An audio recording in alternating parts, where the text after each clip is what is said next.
If you asked a person to compare video games to something, many people would struggle to find a good comparison. However, in episode 1 of the ISU Grassroots Writing Research Journal, Andrew Taylor manages to make an excellent comparison between video games and writing. In his article, titled "What Do Video Games and Writing Have in Common?", Taylor starts out by talking about a classic video game, Super Mario Bros. He discusses how many inexperienced video game players loved playing Super Mario Bros. Because of how simple the controls were. Oftentimes, people can't push the buttons fast enough and they take too long to think about what they need to do. Taylor thought this was interesting because there are many things we do in our daily lives without even thinking about it. The example he gave was lifting your arm. If you were to lift your arm and then just let it fall back down, you can do that without thinking. You wouldn't have to stop and think about all the different signals that you need to send to your brain or all the different muscles that you need to use to get your arm up into the air. You just do it subconsciously. So now that I've talked about the video games, you might be wondering, how does this relate to writing? Taylor argues that the video game example shows how our brains can become so adjusted to a specific task that eventually we will no longer have to stop and think about what to do. This can make our work easier, especially if we're doing it regularly. This adjustment can also be a double-edged sword. While we can easily adapt to a specific action or way of thinking, we can also have trouble adapting when that action changes from what we already know.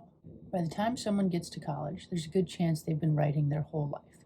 The standard essay format is subconsciously burned into their brain. If a student is asked to write in a different format, some can successfully make the switch, while others will still write in an essay format. But, as Taylor points out, this problem is not the student's fault. Most people would struggle to transition between formats. Luckily, we can change the way our brains work and break our habits. There are two main points that Taylor makes about the transition process with writing. 1. You have to know that there are many different ways of writing. Knowing that you'll need to switch genres at some point, and that you might struggle with that, is key. 2. You have to know what you're capable of. You need to know what obstacles you can overcome while writing, and you also have to know your boundaries. Now that I've told you all of this, you may be wondering, how does this relate to writing I'll do in the real world?